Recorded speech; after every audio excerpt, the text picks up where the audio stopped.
Hello friends. तो पिछले lecture में मैंने आपके साथ प्रोडक्शन एनालिसिस का पार्ट 1 लाया था, जिसमें मैंने आपको प्रोडक्शन बताया था कि क्या होता है। ठीक, यानी जो प्रोडक्ट्स आपको एक कंज्यूमर को यूज़ करने के लिए ज़रूरत होते हैं, वही चीज़ें, ठीक है, वही चीज़ों को प्रोड्यूस कैसे करना है। प्रोडक्शन कंपनी कौन कौन सी टर्मिनोलॉजीज थी प्रोडक्शन के रिलेटेड, वो मैंने आपको सारा पढ़ाया। फिर मैंने आपको ये भी पढ़ाया कि total product factors of production क्या होता है। ठीक है, बताया था मैंने फैक्टर्स ऑफ प्रोडक्शन 4 होते हैं, लैंड है, लेबर है, कैपिटल है और ऑर्गेनाइजेशन है। ये मैंने बताया था। ये भी बताया था लैंड लेबर। अगर आपने अभी तक लेक्चर नहीं देखा है, आप पिछला लेक्चर वापस से देखिए, उससे आपको बहुत सारी चीजें समझ आ जाएंगी। हमने लैंड ऑफ एंड लेबर को बताया था कि भाई ये प्राइमरी है, और कैपिटल एंड ऑर्गेनाइजेशन को बताया था कि ये सेकेंडरी फैक्टर होता है। यहां तक हमने पढ़ा था। अब उसके बाद हमने ये भी बताया था कि भाई प्रोडक्शन फंक्शन क्या होता है। उसके बाद ये भी बताया था मैंने टोटल प्रोडक्ट क्या होता है, एवरेज प्रोडक्ट क्या होता है, मार्जिनल प्रोडक्ट क्या होता है। फिर मैंने इन तीनों का ग्राफ भी बनाया था, टोटल प्रोडक्ट का, एवरेज प्रोडक्ट का, एमपी का। ये सारे के सारे चीजें मैंने समझाए थे।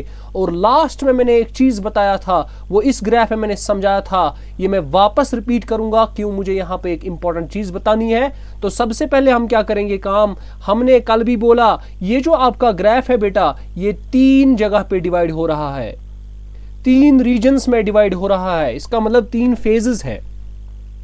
ये था आपका फेज नंबर 1, रीजन नंबर 1, ये आपका रीजन नंबर 2, ये आपका रीजन नंबर 3।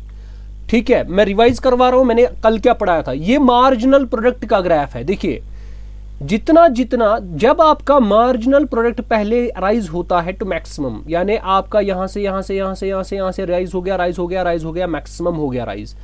याद पड़ा, पिछला लेक्चर मैंने आपको पढ़ाया था, जब आपका मार्जिनल प्रोडक्ट इंक्रीज होता है, तब आपका टोटल प्रोडक्ट जो है वो बेटा इंक्रीज होता है एट इंक्रीजिंग रेट। याद है कि नहीं? उसके बाद सर आप ये रिपीट क्यों कर रहे हो? क्योंकि हमें इस लेक्चर सीरीज में, जो आज का लेक्चर है, इसमें मैं आपको 2 लॉज पढ़ाने वाला हूं। एक को बोलते हैं लॉ ऑफ वेरिएबल प्रपोर्शन, जिस पे क्वेश्चन पूछा गया था पंचायत अकाउंटेंट में, और दूसरा लॉ है उसको बोलते हैं लॉ ऑफ रिटर्न्स। क्या बोलते हैं इसको बोलते हैं हम लॉ ऑफ रिटर्न्स। ठीक है, टू स्केल। तो असल में हमको ये 2 लॉ पढ़ने हैं। देखिए, बेस में आपको पहले बता देता हूं ये 2 लॉ क्यों हैं। देखिए, जैसा कि मैंने आपको बोला था, प्रोडक्शन 2 तरह की होती है बेटा। एक प्रोडक्शन है जो शॉर्ट रन के लिए की जाती है, एक प्रोडक्शन है जो लॉन्ग प्रोडक्शन है, लॉन्ग रन के लिए की जाती है। और ये भी बताया था, शॉर्ट रन प्रोडक्शन में कम से कम एक फैक्टर आपको फिक्स्ड रखना पड़ेगा, बाकी सारे आपको वेरिएबल रखने पड़ेंगे, पढ़ाया था।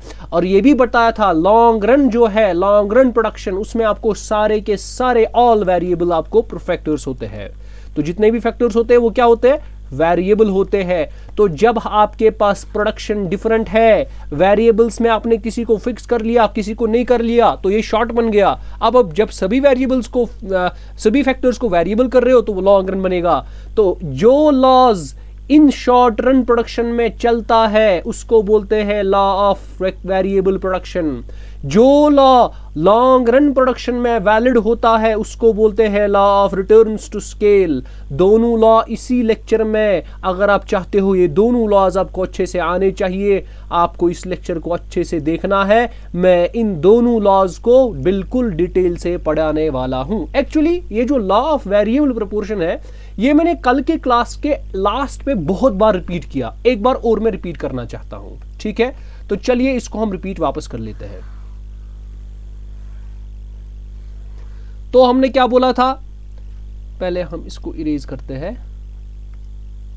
चलिए, हमने बोला था यहां पे 3 फेजेस है, यानी 3 रीजन्स है। एक रीजन यहां से यहां जब मार्जिनल प्रोडक्ट इंक्रीज होता है, और एक रीजन है ये वाला, यानी 3 रीजन, रीजन 1, रीजन 2, रीजन 3। तो याद रखना है बेटा, ये जो पहला रीजन है इसमें मार्जिनल प्रोडक्ट क्या होता है, ये आपका मार्जिनल प्रोडक्ट है यहां से, तो ये मार्जिनल प्रोडक्ट जो है बेटा इसमें ये इंक्रीज हो रहा है, और जब मार्जिनल प्रोडक्ट इंक्रीज हो रहा है ना, ये वापस increase increase increase increase increase हो रहा है, मैक्सिमम तक पहुंच रहा है। तो मैंने आपको अभी बोला, जब आपका मार्जिनल प्रोडक्ट इंक्रीज होता है तब टोटल प्रोडक्ट जो है वो भी इंक्रीज होता है, मगर एट इंक्रीजिंग रेट।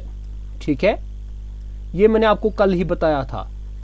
और दूसरे रीजन में एमपी जो है वो फॉल होता है, एमपी जो होता है ना वो डिक्रीज होता है। इस रीजन में एमपी जो है ना मार्जिनल प्रोडक्ट इंक्रीज होता है, और जब मार्जिनल प्रोडक्ट डिक्रीज होता है आपका टोटल प्रोडक्ट जो है ये इंक्रीज तो होता है मगर एट डिक्रीजिंग रेट। ये पढ़ाया था मैंने, अभी मैं रिवाइज करवा रहा हूं इस चीज को। और लास्ट वाला जो है इधर आपका एमपी जो है ये नेगेटिव में आता है, ये नेगेटिव बन जाता है। ये देखिए यहां से तीसरे रीजन में ये नेगेटिव की तरफ एमपी आता है, और जब ये नेगेटिव की तरफ आता है तब आपका टोटल प्रोडक्ट जो है, तो इस थर्ड रीजन में आपका टोटल प्रोडक्ट जो है वो फॉल होता है। और यही चीज कि इसके 3 रीजन्स कि पहले जब मैं मार्जिनल प्रोडक्ट इंक्रीज हो टोटल प्रोडक्ट इंक्रीज होता है एट इंक्रीजिंग रेट, फिर जब मार्जिनल प्रोडक्ट डिक्रीज होता है टोटल प्रोडक्ट इंक्रीज होता है at decreasing rate, and last में जब मार्जिनल प्रोडक्ट डिक्रीज फॉल होता है टू नेगेटिव तो टोटल प्रोडक्ट भी फॉल होता है। इसी को बोलते हैं लॉ ऑफ वेरिएबल प्रपोर्शन। तो अब आपको समझ आ रहा होगा कि लॉ ऑफ वेरिएबल प्रपोर्शन क्या होता है। ठीक है, बिल्कुल यही है जो हमने यहां पे पढ़ा दिया। अब इसी को हम पढ़ते हैं ताकि आपको यकीन हो जाए कि लॉ ऑफ वेरिएबल प्रपोर्शन यही है। तो सबसे पहले आपको यह पता होना चाहिए कि ये जो लॉ ऑफ वेरिएबल प्रपोर्शन है जो मैंने अभी बोला, ये किस में होल्ड होता है, शॉर्ट रन प्रोडक्शन में। ठीक है, समझ आ गया। अब उसके बाद स्टेटमेंट पढ़ो, द लॉ ऑफ वेरिएबल। अब देखो जो मैंने बताया ना वही लिखा है मैंने। ठीक है, अब कोई चीज एक्सप्लेन करने की जरूरत नहीं है। The law of variable proportion states that as we employ more and more units of a variable input, ऐसा ही आता था ना ग्राफ, जब आप ड्रॉ करते थे ग्राफ, मैं आपको इस तरीके से दिखाऊंगा, जब आप ग्राफ डालते थे ना इस तरीके से आता था। मान लीजिए यहां से आपका लेबर है, मान लीजिए यहां से आपका टोटल प्रोडक्ट है। ठीक है, तो कैसे आता था आपको ग्राफ, आपको आता था पहले इंक्रीज होता था। ठीक है, तो जितने आप लेबर्स मोर इनपुट लेबर के इंक्रीज करते थे, आपने देखा जितना लेबर इंक्रीज आप कर रहे थे यूनिट्स ऑफ लेबर, उतना टोटल प्रोडक्ट इंक्रीज हो रहा था। और जब आप और इंक्रीज कर रहे थे, ठीक है, तो बाकी इनपुट्स को क्या रखना है लेकिन फिक्स्ड, यानी लेबर को आप इंक्रीज कर रहे हो बाकी को फिक्स रखना है। ठीक है, the total product increase at increasing rate in the beginning, तो यहां से यहां तक आपको इंक्रीज होता था एट इंक्रीजिंग रेट।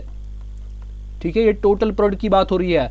फिर द इंक्रीज होता था एट अ डिक्रीजिंग रेट, तो इसका मतलब अब फिर कुछ इस तरीके से होता था, फिर ये मैक्सिमम तक पहुंचता था। तो यहां पर आपका टोटल प्रोडक्ट मैक्सिमम, तो इधर इंक्रीज होता था लेकिन डिक्रीजिंग रेट से इंक्रीज होता था, एंड देन लास्ट में आपका फिर जो टीपी है वो फॉल हो जाता था। यही आपका क्या है, लॉ ऑफ वेरिएबल प्रपोर्शन। अगर आप इसी को एमपी से देखोगे ना, अभी जो ग्राफ हमने बनाया था वो कुछ इस तरीके से, पहले इंक्रीज होता था, फिर फॉल होता था सेकंड स्टेज में, एंड देन थर्ड स्टेज में ये नेगेटिव की तरफ आता था। जरा पढ़ो, that is MP of a variable input initially rises, पहले ये इनिशियली राइज होता है व्हेन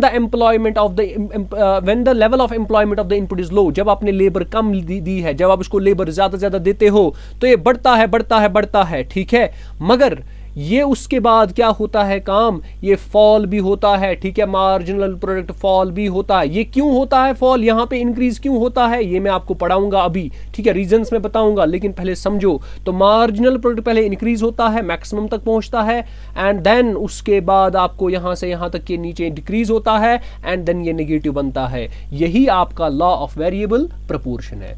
तो अब आपने लॉ ऑफ वेरिएबल प्रपोर्शन जो है इसके आपने क्या किया, आपने तीन फेजेस के देखे। ठीक है, अगर आप इसको देखना चाहते हैं, ठीक है, तो यहां पे मैंने इसको दिखाया है, तो आप इसको देख सकते हैं। यहां पे यूनिट्स क्या मैंने लिए हैं, तो इसको आप देखिए।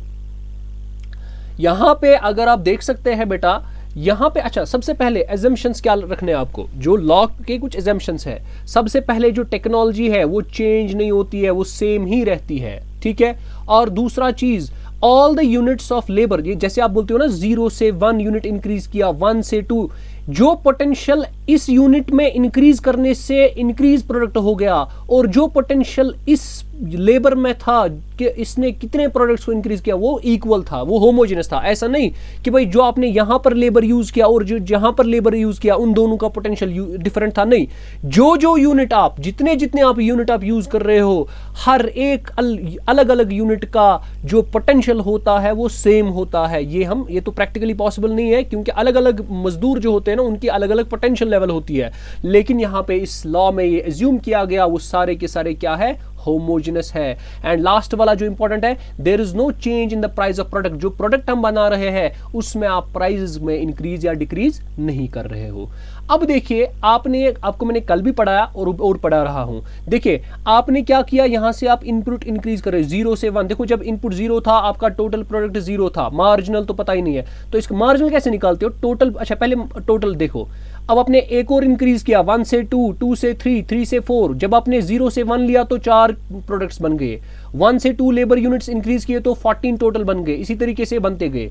अब इसका मतलब ये टोटल प्रोडक्ट है। मार्जिनल प्रोडक्ट कैसे निकालोगे, 4 - 0 4, 14 - 4 10, 34 - 14। अगर आपको ये नहीं पता है मार्जिनल प्रोडक्ट क्या होता है, मैंने आपको पिछली क्लास में पढ़ाया है, आप वहां देख सकते हो।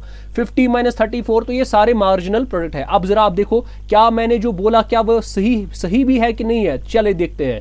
यहां पे मैं क्या करता हूं काम, यहां पे मैं अपना बनाता हूं ग्राफ इस तरीके से, ठीक है। तो इसके यहां से यहां तक क्या है, 3 फेजेस है, ठीक है। ये फेज नंबर 1 है, ये फेज नंबर 2 है, ये फेज नंबर 3 है। ये आपका कौन सा ग्राफ है, ये आपका टोटल प्रोडक्ट है। अगर मैं इसी के नीचे बेटा मार्जिनल प्रोडक्ट का ग्राफ बनाऊं ना, तो वो कुछ इस तरीके से आ जाएगा। तो देखिए उसका ग्राफ कैसे आएगा। तो पहले वो इंक्रीज होता है फेज 1 में, उसके बाद वो डिक्रीज होता है, पहुंचता है 0 तक फेज 2 में, उसके बाद वो नेगेटिव में चला जाता है फेज 3 में। अब देखते हैं क्या यही ग्राफ जो हमने प्लॉट किया क्या ये यहां पे सेम है या नहीं। देखिए जितना यहां से लेबर है और यहां से क्या, ये टोटल प्रोडक्ट है, ये मार्जिनल प्रोडक्ट है। जितना आपने वेरिएबल्स को लेबर को इंक्रीज किया, उतना टोटल प्रोडक्ट जो है ना वो इंक्रीज हो रहा है। अब देखिए 0 से 4, 4 से 14, 34, 50, 62, 70, 74, ठीक है, ये सारा इंक्रीज हो रहा है। मगर अगर आप देखोगे 0 से लेकर 13 तक आपको जो इंक्रीज हो रहा है ना, पहले 4 से इंक्रीज हो गया, ठीक है, फिर 10 से इंक्रीज हो गया, फिर 20 से। इसका मतलब हो गया ये अगर 0 यूनिट्स मानेंगे, ये 3 यूनिट्स मानेंगे, 0 से 3 तक आपका जो टोटल प्रोडक्ट है ये तो इंक्रीज हो रहा था, मगर एट ए इंक्रीजिंग रेट। क्योंकि हर एडिशनल यूनिट से, जितने पिछले एडिशनल यूनिट से इंक्रीज होता था प्रोडक्ट, अब नए एडिशनल यूनिट से उससे ज्यादा इंक्रीज होता, दैट मीन्स इंक्रीज होता है एट इंक्रीजिंग रेट। मगर जब आप इसके बाद अगेन आगे चलोगे, जैसे मिसाल आपको मैं बता सकता हूं यहां पे, अब आप तीसरे से चौथे पे जंप करो, चौथे से पांचवे पे, ये तो इंक्रीज हो रहा है। देखो 14 से ये पहुंच गया 34, 34 से 50, टोटल प्रोडक्ट इंक्रीज हो रहा है। मगर यहां से क्या हो रहा है, इससे पहले ये 20 से इंक्रीज हो रहा था। अब जब ये इसने एक और यूनिट 3rd से 4 तक पहुंच गया, अब ये 20 से नहीं 16 से ही इंक्रीज हो रहा है, फिर 12 से ही इंक्रीज हो रहा है, 8 से ही इंक्रीज हो रहा है, 4 से ही इंक्रीज हो रहा है, फिर तो किसी से भी नहीं इंक्रीज हो रहा है। दैट मीन्स इसका मतलब क्या होता है, टोटल प्रोडक्ट यहां से यहां तक इंक्रीज तो होता है मगर ये डिक्रीजिंग रेट से इंक्रीज होता है। तो ये आपका रीजन नंबर 2 आ गया। इसमें आपका इंक्रीज होता है मगर एट डिक्रीजिंग रेट, यही आपका लॉ है, ठीक है। उसके बाद आपका आ जाएगा लास्ट वाला। देखिए उसके बाद जब आप और लेबर इंक्रीज करते हो, अब क्या होता है, अब आपका फॉल होता है एटीपी। देखिए 74 से 70 पहुंच गया, 70 से 62 पहुंच गया, इसीलिए मैंने यहां पे कर्व में फॉल दिखाया, ठीक है। अब आते हैं मार्जिनल प्रोडक्ट में। देखिए अगर आप मार्जिनल प्रोडक्ट को क्या होता है, 4 से लेकर 20 तक, ये 4 से लेकर 20 पहले ये इंक्रीज हो गया, तो यहां से यहां ये पहले 4 से था, 4 से लेकर 20 तक पहुंच गया, इंक्रीज हो गया, यहां तक पहुंच गया। अब 20 से लेकर 0 तक, ये 0 तक आ गया, इसका बाद 20 के बाद ये डिक्रीज हो गया, दैट मीन्स 0 0 0 0 0 तक पहुंच, सॉरी डिक्रीज डिक्रीज डिक्रीज 0 तक पहुंच गया, एंड 0 के बाद ये माइनस में भी चला गया। तो इसका मतलब इसके 3 फेजेस है, जब पहले इंक्रीज हुआ, फिर डिक्रीज हुआ, फिर नेगेटिव बन गया। यही आपका क्या है, यही आपका लॉ है। आई होप आपने इस चीज को समझ लिया होगा। अब इसी चीज को मैंने यहां पे ग्राफ में प्लॉट किया है, आप इसको देख सकते हैं ग्राफ में कैसे मैंने इसको बनाया है।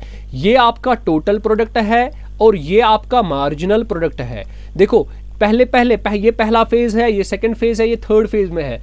अब मैंने क्या बोला आपको, पहले जब आप लेबर यूज कम करते हो, जब आपका लेबर इनपुट कम होता है, तब आपको क्या होता है, टोटल प्रोडक्ट बनना शुरू हो जाते हैं। क्यों? क्योंकि उसका रीजन क्या है, देखो अब मैं आपको यहां पे रीजन साथ साथ में बताऊंगा। ये जो फेज 1 में आपका इनपुट्स ऑफ लेबर, ठीक है, या यूनिट्स ऑफ लेबर इंक्रीज करने से, अब मैं आपको रीजंस ही बताता हूं, रीजंस क्या है। हमने बोला फेज 1 में यूनिट्स ऑफ लेबर इंक्रीज करने से टोटल प्रोडक्ट जो है वो इंक्रीज होता है ना। तो हमने बोला इस फेज में की बात, फेज 1 की बात हो रही है। तो क्या मैंने बोला कि भाई इसमें जो है, इसमें इंक्रीज हो रहा है, ठीक है, क्या हो रहा है, इंक्रीज टोटल प्रोडक्ट। क्यों? देखिए क्या, जब अभी लेबर कम यूज किया गया था, ठीक है, जब आपने कम लेबर, इसका मतलब कम लेबर करने का मतलब होता है जो आपकी मशीन थी, यानी फिक्स्ड फैक्टर, ये मशीन आपकी जो थी ये फिक्स्ड फैक्टर था। अभी फिक्स्ड फैक्टर जो था आपका, ये अंडर यूटिलाइजेशन था, ठीक है, ये अंडर यूटिलाइज्ड था, अंडर यूटिलाइज, यानी इसको हमने अभी यूज ही नहीं किया था। ये चाहता है कि मैं अभी प्रोडक्ट्स बनाऊं, अभी हमने उसको मतलब यूज ही नहीं किया उतना। तो ये क्या चाहेगा, मशीन चाहेगा कि मैं ज्यादा से ज्यादा प्रोडक्ट्स बनाऊं, इसलिए हमें टोटल प्रोडक्ट्स इंक्रीज होते हैं, ठीक है। ये एक रीजन है कि इंक्रीज क्यों होता है। और फेज 1 को आप याद रखोगे, फेज 1 को बोलते हैं phase of increasing returns, phase of. अब आपको सवाल पूछ सकता है वो let suppose which phase of law of variable proportion is called phase of increasing returns. आपको बताना है फेज 1। सर इसको क्यों बोलते हैं phase of increasing returns? Returns होता है आउटपुट, क्योंकि इसमें आउटपुट इंक्रीज होता है एट इंक्रीजिंग रेट, है ना, इसीलिए इसको बोलते हैं फेज ऑफ इंक्रीजिंग। और फेज 2 में क्या होता है, आउटपुट इंक्रीज तो होता है मगर डिक्रीजिंग रेट से, इसको बोलते हैं phase of diminishing returns. Returns तो आते हैं मगर डिमिनिशिंग रेट से आते हैं, लेस रेट से आते हैं, तो इसको बोलते हैं phase of diminishing returns. Question में पूछा जा सकता है which phase of law of variable proportion is called phase of diminishing returns. आपको बताना है फेज नंबर 2। और फेज नंबर 3 में क्या हो रहा है, टोटल प्रोडक्ट फॉल हो रहा है, दैट मीन्स यहां नेगेटिव में चले जा रहे हैं प्रोडक्ट्स, तो इसका मतलब इसको बोलते हैं फेज ऑफ नेगेटिव रिटर्न। तो यहां पे मैं वापस आऊंगा अपने पे, जो मैं टॉपिक बता रहा था यहां पे, वो मैं बता रहा था कि भाई ये जो फेज 1 में है, इसमें क्यों इनपुट इंक्रीज करने से टोटल प्रोडक्ट्स इंक्रीज होते हैं। उसका रीजन है, सबसे पहला रीजन कि भाई जो अंडर आपकी जो फिक्स्ड फैक्टर है यानी मशीन, वो अंडर यूटिलाइज्ड होती है, यानी उसको अभी हम उतना काम नहीं लिया होता है। वो काम देना चाहती है मशीन, क्योंकि वो अभी नहीं है, उसने कोई काम ही नहीं अभी किया, वो चाहती है कि ज्यादा से ज्यादा प्रोडक्ट्स मैं दूं, लेकिन उसके लिए लेबर का इंक्रीज करना जरूरी है। तो जब आप और दूसरा चीज ये है कि भाई ये जो लेबर होते हैं ना, जब ये पहले काम करते हैं ना, ठीक है, तो ये पहले काम जब करते हैं ना, ये बिल्कुल एक्टिव होते हैं, बोलते हैं चलो स्टार्ट करते हैं, ठीक है। तो इसका मतलब हो गया, जब आप पहले लेबर इंक्रीज करते हो, उससे ज्यादा टोटल प्रोडक्ट्स बन जाते हैं, ठीक है, और मार्जिनल भी इंक्रीज होता है। और तीसरा रीजन इसका ये है, तो दूसरा रीजन क्या हो गया, इंक्रीज्ड एफिशिएंसी। ये मैं इसके रीजंस बताता हूं फेज 1 के। एंड देन थर्ड वाला है कि भाई ये जो फैक्टर्स है आपस में, चाहे वो लैंड है, चाहे वो लेबर है, चाहे वो कैपिटल है, चाहे वो मशीन है, ये सारे के सारे फैक्टर्स आपस में बेटर कोऑर्डिनेट करते हैं, किस में, फेज 1 में। तो पूछा जाएगा किस फेज में फैक्टर्स आपस में बेटर कोऑर्डिनेशन दिखाते हैं, आपको बताना है फेज नंबर 1।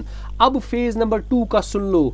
फेज नंबर 2 का रीजन क्यों है, रीजन क्या है कि भाई ये जब आप इनपुट्स ऑफ लेबर इंक्रीज करते हो, तो यहाँ पे टोटल प्रोडक्ट्स जो इंक्रीज होते हैं मगर आपको डिक्रीजिंग रेट से होते हैं। उसका रीजन सुन लो। उसका रीजन ये है कि जितना आप यूनिट्स ऑफ लेबर इंक्रीज करते जाते हो, ठीक है, लेकिन यहां पे जो फैक्टर फिक्स्ड फैक्टर होता है यानी मशीन जो होता है ना, मशीन तो हमने चेंज नहीं की, क्योंकि वो फिक्स्ड, लेट्स सपोज हमने फिक्स्ड फैक्टर मशीन को रखा। अब मशीन का पोटेंशियल पहुंच जाता है, ठीक है, धीरे धीरे धीरे धीरे मशीन को भी अब मतलब ये एक ही चीज है, मतलब ये घिसी पड़ी जाती है, ठीक है, एक ही चीज से हम काम लेते हैं और उसको अपग्रेड नहीं करते हैं, है ना, क्योंकि फिक्स्ड है, इसको हम चेंज नहीं कर सकते।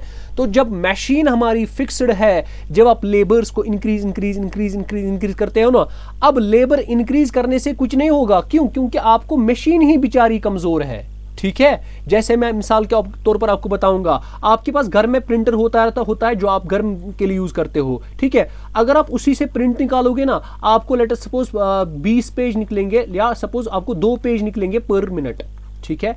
मगर आपके पास अगर लेट सपोज आपने 10 लेबर घर में लगाए, उनको बोला चलो भाई आप यहां से मुझे जल्दी जल्दी पेज का प्रिंट निकलना चाहिए, तो क्या वो निकाल सकते हैं इस वाले प्रिंटर से? अरे नहीं, उसकी तो अपनी लिमिटेशन है उस प्रिंटर की।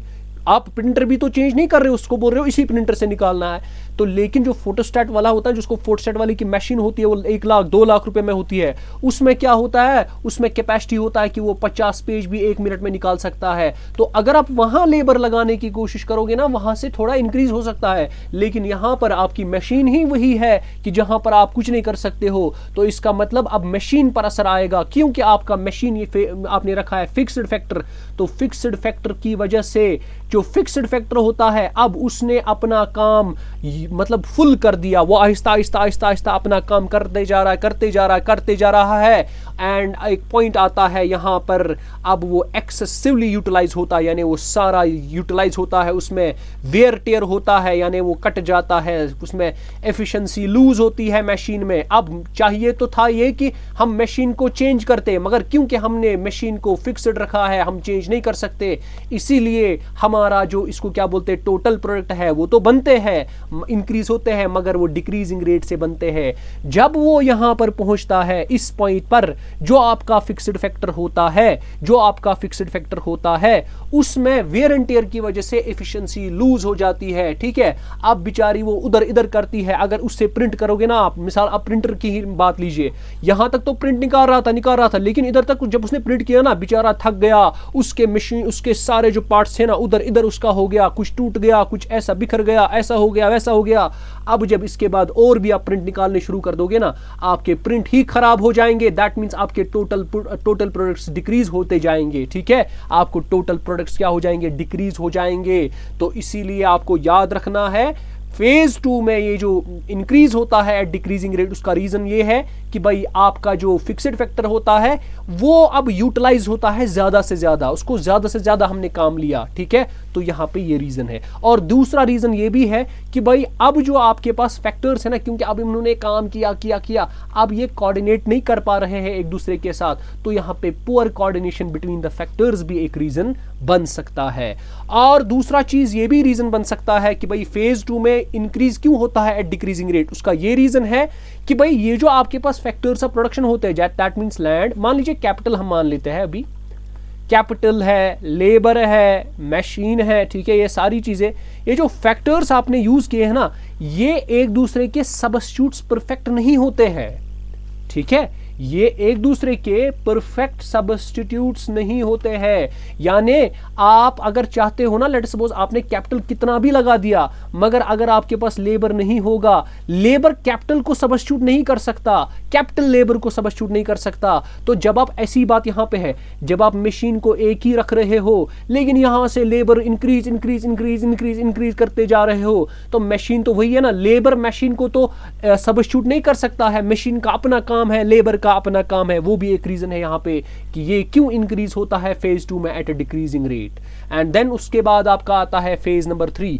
फेज नंबर 3 में क्या आता है, जब यहां पे आप मशीन पहुंच गई ना, मैंने आपको अभी बताया कि भाई उसके बाद मशीन बोलती है बस अब मेरे सारे पार्ट्स खत्म हो गए हैं, बिखर चुके हैं, मेरे ब्रश खत्म हो चुके हैं, अब मैं काम नहीं करूंगा, अब मैं आपका काम बिगाड़ूंगा। तो वो जो करता है ना उसके बाद मशीन, उसके बाद वो काम बिगाड़ना शुरू कर देता है, आपके टोटल प्रोडक्ट में डिक्लाइन आना शुरू हो जाता है।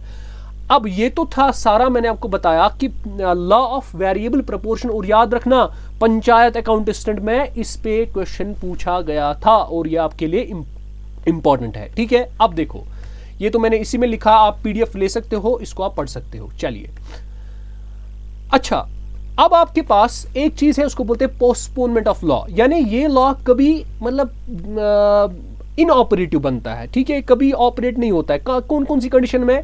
जब आपके पास टेक्नोलॉजी इंप्रूव होने लगी। अगर आपके पास टेक्नोलॉजी इंप्रूव होने लगी, ठीक, तो इसका मतलब हो गया आपका जो ये लॉ है ना वो इनवैलिड बनता है, ये ऑपरेट नहीं कर सकते हो आप, ठीक है। और दूसरा, कब? मैंने आपको अभी बोला कि जो ये फैक्टर्स होते हैं ये आप इनका परफेक्ट सब्स्टिट्यूट कोई नहीं होता है, मगर अगर फ्यूचर में भाई किसी फिक्स्ड फैक्टर का सब्स्टिट्यूट निकाला गया कि भाई वो उसकी वजह, अगर मिसाल आप मशीन लो मशीन का हमने कोई दूसरा परफेक्ट सब्स्टिट्यूट निकाला जिसके इंक्रीज करने से मशीन, अगर हमने इसको इंक्रीज किया तो वो इक्विवेलेंट होगा कि हमने मशीन को ही अपग्रेड किया, तो उसकी वजह से भी लॉ में पोस्टपोनमेंट आएगी, दैट मीन्स इनऑपरेटिव बनेगा, ठीक है। ये हो सकता है क्वेश्चनर एग्जामिनर पूछे। अब देखो इसके बाद आपके लिए कुछ क्वेश्चंस है जो मैं आपको बताऊंगा। देखिए इनका आपको आंसर मुझे बताना है, ठीक है।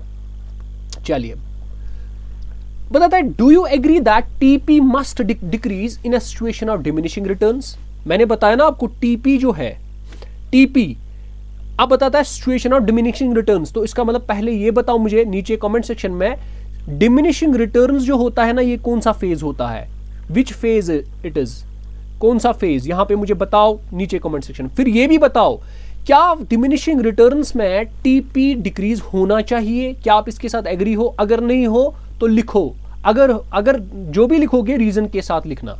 फिर बताता है question number 2, should both TP total product and MP be declining? क्या दोनों के दोनों डिक्रीज होने चाहिए, टीपी भी डिक्रीज एमपी भी डिक्रीज? किस सिचुएशन में? डिमिनिशिंग रिटर्न्स में, इसी फेज में जो डिमिनिशिंग रिटर्न्स वाला फेज है। तो नीचे बताओ मुझे क्या होना चाहिए, अगर होना चाहिए तो क्यों, अगर नहीं होना चाहिए तो क्यों नहीं होना चाहिए, ठीक है। उसके बाद आपका दूसरा क्वेश्चन है, देखिए अगर आप प्रोड्यूसर हो, आप स्टेज 1 पर हो, ये स्टेज 1 है, स्टेज नंबर 1 हो गया ये, ठीक है।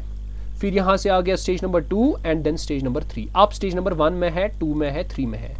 तो मुझे बताओ आप प्रोड्यूसर हो, इसमें क्या हो रहा है? पहले हमको बताता हूं, इसमें भी इंक्रीज होता है, इसमें भी इंक्रीज होता है, मगर इसमें इंक्रीजिंग रेट से होता है, इसमें डिक्रीजिंग रेट से होता है, मगर इंक्रीज दोनों में। आप प्रोड्यूसर हो, आप चीज को ही बना रहे हो, क्या मुझे बताओ जब आप यहां पर पहुंचोगे बनाते बनाते, क्या यहां पर अपनी आप प्रोडक्शन स्टॉप करोगे? नहीं करोगे। क्यों? क्योंकि जब आप उसके बाद और लेबर्स इंक्रीज करोगे ना, आपको तो प्रोडक्शन इंक्रीज हो रही है, आप कब स्टॉप करोगे? आप स्टॉप इधर करोगे, क्योंकि जब आप यहां पे स्टॉप करोगे, स्टॉप क्यों करना है? क्योंकि अगर आप इससे आगे चले गए ना, आपके टोटल प्रोडक्ट्स कम हो जाएंगे, आपको नुकसान हो जाएगा। दैट मीन्स अगर आप इसको क्या बोलते हैं ना, मतलब प्रोड्यूसर हो, आपको यहां पे स्टॉप करना पड़ेगा, न कि आपको यहां पे स्टॉप करना पड़ेगा, ठीक है। तो उसके बाद आपको क्या बोलता है, will you as a producer enter in stage 3 of production? यही मैंने बोला, क्या आप स्टेज 3 में अगर आप प्रोड्यूसर हो, क्या आप स्टेज 3 में जाओगे? नहीं जाओगे। क्यों? क्योंकि उसमें टोटल प्रोडक्ट्स जो है ना वो कम होते हैं। तो इसका मतलब कंक्लूजन समझ आ गया कि भाई अगर आप प्रोड्यूसर हो, आप स्टॉप करोगे स्टेज नंबर 2 में ही, दैट मीन्स यहीं पर आप स्टॉप करोगे, उसके आगे नहीं जाओगे। क्यों? क्योंकि आपको पता है। इसका मतलब ये होता है अगर प्रोड्यूसर को इक्विलिब्रियम ढूंढना है ना, अपने आप को सेटिस्फाई करना है, उसकी प्रोड्यूसर का इक्विलिब्रियम क्या होता है? प्रोड्यूसर का इक्विलिब्रियम ये होता है कि भाई उसको जो उसने इनपुट्स लगाए कि उसका आउटपुट निकले कुछ, ठीक है। उसने लेट्स सपोज कोई इनपुट लगाया, लेबर लगाया, फलाना लगाया, कैपिटल लगाया, मनी लगाया, मशीन लगाया, ताकि वो कोई प्रोडक्ट बनाए, ठीक है। तो उसको सबसे पहले ये जो सारे इनपुट्स हैं उसको कम से कम इनपुट लगने चाहिए ज्यादा से ज्यादा प्रोडक्ट बनने के लिए, वही उसका इक्विलिब्रियम होता है, ठीक है, और वो भी एफिशिएंसी के साथ। तो उसको अगर इक्विलिब्रियम चाहिए ना, उसको स्टेज नंबर 2 में ही रुकना है, उसको स्टेज नंबर 3 एंटर नहीं करना है। तो ये था आपके पास law of variable proportion. I hope आपने लॉ ऑफ वेरिएबल प्रपोर्शन को अच्छे से देखा होगा, सुना होगा। अब मैंने आपको पहले ही बताया, इस लेक्चर में हम 2 लॉज को पढ़ने वाले हैं, law of variable proportion and law of returns to scale. मैंने आपको बताया पहले ही, ये जो law of returns to scale है ये किस प्रोडक्शन में यूज होता है? लॉन्ग रन प्रोडक्शन में ये वैलिड होता है, जहां पर कोई भी फिक्स्ड फैक्टर नहीं होता है, सारे के सारे जो होते हैं वो वेरिएबल होते हैं, ठीक है। अब इसमें क्या होता है क्या नहीं होता है, सबसे पहले हम एजम्पशंस देखते हैं, ठीक है। तो एजम्पशंस इसमें क्या है कि भाई जितने भी फैक्टर्स ऑफ प्रोडक्शन है ना वो वेरिएबल है, मगर एक चीज ऑर्गेनाइजेशन फिक्स्ड है, ठीक है। और चेंज टेक्नोलॉजी में नहीं होती है और मार्केट में परफेक्ट कंपटीशन है, ठीक है, परफेक्ट कंपटीशन आपको पता होगी। तो और आउटपुट्स या रिटर्न जो है उसको हम फिजिकल क्वांटिटीज में मेजर करते हैं, ठीक है, ये आपके एजम्पशन से है। अब चलते हैं हम, इसका मतलब क्या है। सर आपने तो समझा दिया, सर लॉ भी तो समझा दीजिए ना। देखिए जैसे law of constant, law of variable proportion के 3 फेजेस थे, इसी तरीके से law of return to scale के भी 3 फेज। अगर कोई पूछेगा law of return to scale कहां पर लगता है, आपको बताना है लॉन्ग रन प्रोडक्शन के लिए, जहां पर सारे के सारे फैक्टर्स जो होते हैं वो वेरिएबल होते हैं। तो अब सर बताइए क्या है ये 3 law of return to scale. देखिए क्या बोलता है, ये बोलता है पहले पहले, ये बोलता है आपको पहले पहले जब आप लेबर इंक्रीज करते हो, अभी कुछ नहीं बना, देखो अभी आपको कुछ नहीं बना, 0 आपने लेबर लिया है, आपको 0 आउटपुट आएगा, ठीक है। तो लेट्स सपोज ये लेबर लेते हैं L और ये आपका प्रोडक्ट लेते हैं, ठीक है, TP। क्या बोलता है, ये बोलता है आपका बेटा पहले पहले आपने क्या किया काम, आपने कोई प्रोडक्ट नहीं, लेबर नहीं लगाया तो प्रोडक्ट भी नहीं बनेगा, ठीक। अब लेकिन यहाँ पे एक चीज है ना, यहाँ पे आपको सारे के सारे मतलब इसको क्या बोलते हैं, मतलब बाकी फैक्टर्स भी यूज होने हैं, ठीक है। आप कुछ हिस्सा कैपिटल का लगाओगे, कुछ हिस्सा आप लेबर का लगाओगे। अब क्या बताता है ये बताता है पहला फेज इसमें कि इंक्रीजिंग रिटर्न्स टू स्केल, यानी आपका जो रिटर्न है ना, आउटपुट जो है ना वो बढ़ रहा है, इंक्रीज हो रहा है। क्या मतलब, इसका मतलब क्या होता है, दूसरे में कांस्टेंट रिटर्न्स है, दैट मींस बनते तो है लेकिन कांस्टेंट से बनते हैं, ठीक है। डिमिनिशिंग रिटर्न्स, दैट मींस बनते तो है बट डिमिनिशिंग रिटर्न से बनते हैं। सर इसको अच्छे से समझा दीजिए। देखिए क्या बोलता है, अगर आपके पास फैक्टर्स ऑफ प्रोडक्शन आप सारे के सारे चेंज कर रहे हो, लेट्स सपोज आपने इनपुट्स को, लेट्स सपोज आपने इनपुट्स को, मैं आपको ऐसे समझाऊंगा, आपने लेट्स सपोज लेबर को, आपने लेट्स सपोज कैपिटल को, C मींस कैपिटल, आपने लेबर को इंक्रीज किया बाय 1%, लेट्स सपोज आपने 1% से इंक्रीज किया, और कैपिटल को भी आपने लेट्स सपोज आपने 1% से इंक्रीज किया। तो इंक्रीजिंग रिटर्न्स टू स्केल में आपका जो आउटपुट है वो इंक्रीज तो होगा मगर मोर देन 1% से होगा, इसी को बोलते हैं इंक्रीजिंग रिटर्न्स टू स्केल। समझ आ गई बात। तो इसमें क्या होता है, जब आप लेबर को यानी अपने इनपुट्स को, लेबर को 1% से इंक्रीज किया, कैपिटल को 1% से इंक्रीज किया, मगर आपका आउटपुट इससे ज्यादा से इंक्रीज होगा, that means more than 1, may be 2% से इंक्रीज हो, मे बी 50% से इंक्रीज हो, ठीक है। तो ये आपका क्या है, फर्स्ट फेज। सेकंड फेज में क्या बोलता है भाई, अगर आपने इनपुट्स को 1%, लेट्स सपोज आपने लेबर को 1% इंक्रीज किया, 1% इंक्रीज किया, आपने कैपिटल को भी 1% इंक्रीज किया, मगर आपका जो आउटपुट होगा ना उसमें तो इंक्रीज आएगा, उसमें भी सेम 1% इंक्रीज आएगा। तो यहां पे चेंज नहीं होता है इंक्रीज में, इसीलिए इसको बोलते हैं कांस्टेंट रिटर्न टू स्केल। जितना आप इनपुट्स को चेंज करोगे उतना ही चेंज आपको आउटपुट्स में ही दिखेगा। अगर आपने इनपुट्स को 1% इंक्रीज किया, आउटपुट्स में भी आपको 1% राइज दिखेगा। ऐसे इसको बोलते हैं constant return to scale. Increasing का मतलब क्या होता है, अगर आपने इनपुट्स को 1% इंक्रीज किया, आपने लेबर कैपिटल सारे को 1% से इंक्रीज किया, आपका आउटपुट भी मोर देन 1% से बढ़ेगा, ठीक है, ज्यादा बढ़ेगा आपको। अब डिमिनिशिंग क्या होता है, डिमिनिशिंग बोलता है अगर आपने लेबर को लेट सपोज 1% से इंक्रीज किया, कैपिटल को लेट सपोज आपने 1% से इंक्रीज किया, आपका जो आउटपुट है ना वो 1% से नहीं, वो लेस देन 1% से इंक्रीज होगा। इंक्रीज तो होगा, सभी में इंक्रीज होगा, मगर इसमें इंक्रीजिंग रिटर्न में ज्यादा परसेंट से इंक्रीज होगा। जिस रेट से आपने इनपुट्स दिए थे, जिस परसेंट से आपने इनपुट्स दिए थे, उससे ज्यादा परसेंट्स में आउटपुट्स इंक्रीज होंगे। कांस्टेंट में जिस परसेंट से, ठीक है, जितनी क्वांटिटी में, जितने प्रपोर्शन में आपने इनपुट्स दिए थे, उसी प्रपोर्शन में आपको प्रोडक्ट्स भी बढ़ जाएंगे। डिमिनिशिंग क्या बोलता है, जिस प्रपोर्शन से आप इनपुट को इंक्रीज करोगे उससे कम प्रपोर्शन से आपका आउटपुट बढ़ेगा। तो ये आपका क्या बोलता है, law of return to scale. I hope आपको समझ आ चुका होगा। अब इसी को हम ग्राफ के जरिए से भी देखते हैं। देखिए यहां पे हमने क्या किया काम, ये आपका लेबर हमने एम्प्लॉय के, यहां पे दो ही फैक्टर्स हमने दिखाए हैं। ये है आपका बेटा लेबर और ये है आपका, इसको क्या बोलते हैं ना, इसका मतलब ये आपका लेबर है, यहां से ये आपका कैपिटल है, ठीक है। अब हमने पहले क्या किया, देखिए ये जो आपका ये कर्व जो है ये तब बनता है जब आपकी क्वांटिटी बनती है 1, क्यू मीन्स टोटल प्रोडक्ट। यहां पर टोटल प्रोडक्ट बनता है 3, यहां पे इस करू पे, ये वाली करू, इस करू पे टोटल प्रोडक्ट बनता है 6। अब देखो अच्छे से, ठीक है, तो इसको मैं अच्छे से बनाता हूं, इसको आप अच्छे से देख लीजिए। तो ये वाला जो है, इस वाली करू पे आपके आउटपुट्स कितने बनते हैं 1, इस वाले करू पे आउटपुट्स कितने बनते हैं Q इज इक्वल टू 3, इस पे कितने आउटपुट्स बनते हैं Q इज इक्वल टू 6। अब अच्छे से देखना, और इस पे कितने बनते हैं Q इज इक्वल टू 8। अब देखो बताता है जब आप A टू B से गए, देखो आपने लेबर को भी इंक्रीज किया बाय 1 यूनिट, ठीक है, सॉरी आपका था पहले A पर, पहले थे आप A पर, समझ आ रही की बात की नहीं, आप पहले थे A पर, तो A पर लेट अस सपोज थे, आपने लेबर को इंक्रीज किया बाय 1 यूनिट और कैपिटल को भी आपने 1 यूनिट इंक्रीज किया। आप देख सकते हो जब आप A से B तक जाते हो, आपने 1 यूनिट लेबर का इंक्रीज किया और 1 unit capital, that means 1 unit labour का, 1 यूनिट कैपिटल का। आप देखो आउटपुट में कितने यूनिट्स इंक्रीज हो रहे हैं, जरा देखो, यहां पे आउटपुट 1 बन रहा था, अब आउटपुट 3 बन गया, ठीक है, समझ आ रही है बात कि नहीं।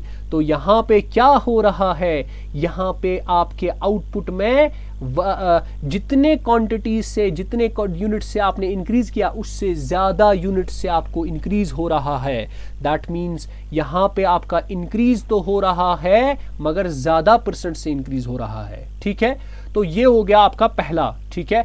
उसके बाद हो गया आपका दूसरा चीज, अगर आप B टू C जा रहे हो, जब आप B टू C जा रहे हो, देखो बेटा B के वक्त आपके यूनिट्स कितने B टू C तक इंक्रीज कितने हो गए, 2, एंड यहां से भी कितने, 2, इसका मतलब आपने 2 इंक्रीज किए, लेकिन B टू C में आप 3 से 6 तक पहुंचे, दैट मीन्स वो भी आपका डबल हो गया।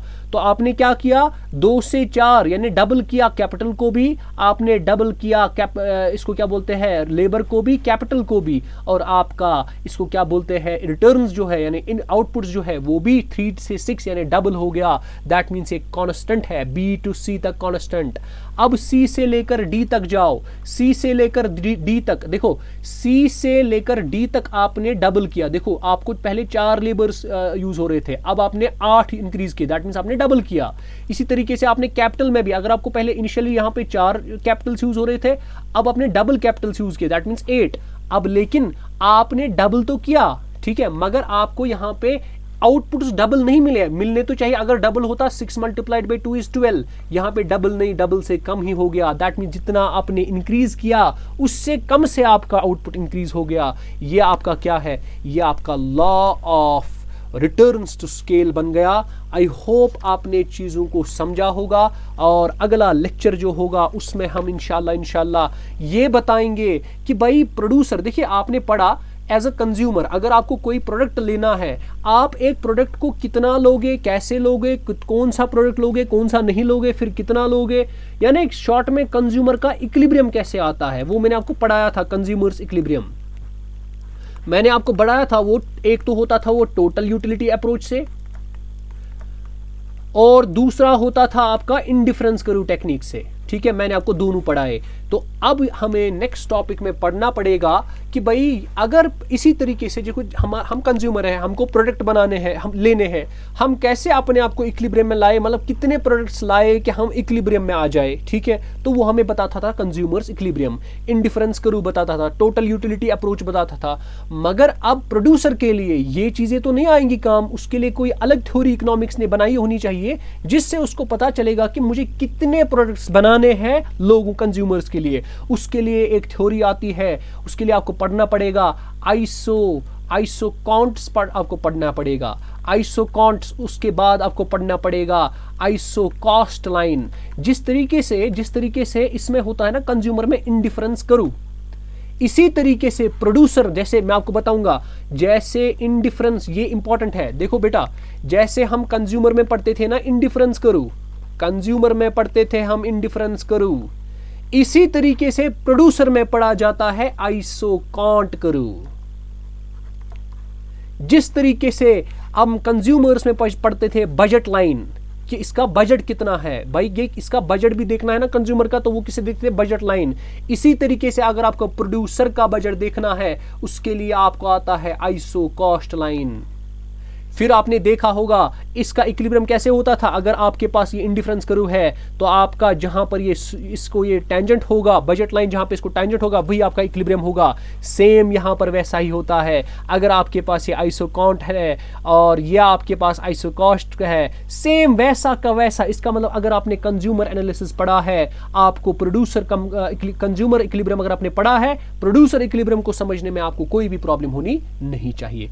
आई होप इंशाल्लाह अगले क्लास में मैं आपको ये पढ़ाऊंगा कि भाई आइसोकॉन्ट क्या होता है, आइसोकॉस्ट लाइन क्या होता है, फिर इन दोनों से इक्विलिब्रियम कैसे बनता है, प्रोड्यूसर का इक्विलिब्रियम क्या होता है। तो वो मैं इंशाल्लाह आपको अगले क्लास में, और अगले क्लास में ये जो फैक्टर्स ऑफ प्रोडक्शन वाला चैप्टर है ये सारा कंप्लीट हो जाएगा। आई होप आपने वीडियो को एंजॉय किया होगा, आपने पहले से लेकर आखिर तक सारा सुना होगा। तो इंशाल्लाह अब हम मिलेंगे इंशाल्लाह लास्ट लेक्चर में, जो आपको पता है मैं शाम को अपलोड करूंगा। ठीक है, शाम को 9:30 बजे आ जाएगा, वो भी लेक्चर आ जाएगा।